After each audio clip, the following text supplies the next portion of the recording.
జై శ్రీకృష్ణ. హైహయ వంశంలో కార్తవీర్యార్జునుడు అనే ఒక రాజు ఉండేవాడు.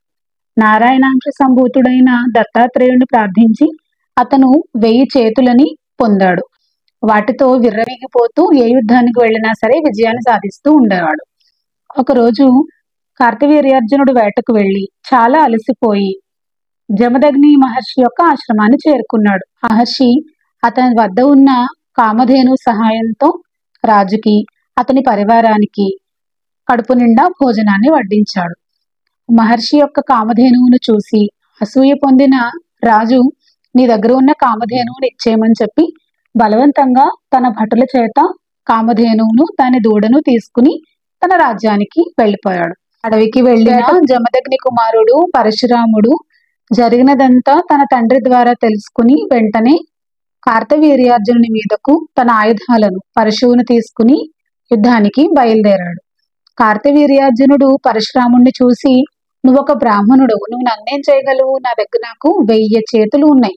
ఈ 1000 చేతులతో నిన్ను సంహరించడం నాకు తృణప్రాయం అని చెప్పి అన్నాడు. వెంటనే పరశురాముడు కోపంతో వీరావేశంతో యుద్ధానికి దిగాడు. బ్రాహ్మణుడు సత్తాయంతో చూద్దామని కార్తవీర్యార్జునుడు అతని వద్ద ఉన్న 17 అక్షౌహిణుల సైన్యాన్ని యుద్ధరంగంలోకి దించాడు.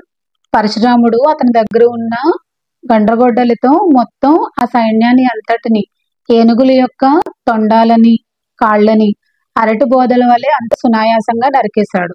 ఆ సైన్యం అంతా ఏనుగులు బాధతో అవన్నీ నేల కూలాయి.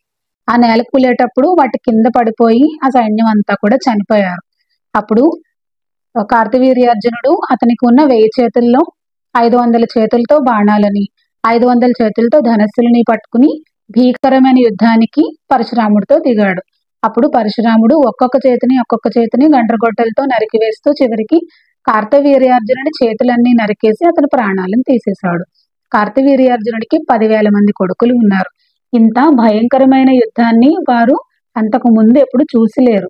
కాబట్టి భయంతో వారందరూ ఆ యుద్ధాన్ని చూడలేక ప్రాణభయంతో వాళ్ళందరూ పరుగులు తీశారు. యుద్ధం పూర్తయిన తర్వాత పరశురాముడు కామధేనువుని దూడని తీసుకుని వెళ్ళి మళ్ళీ ఆశ్రమాన్ని చేరుకున్నాడు. జై శ్రీకృష్ణ.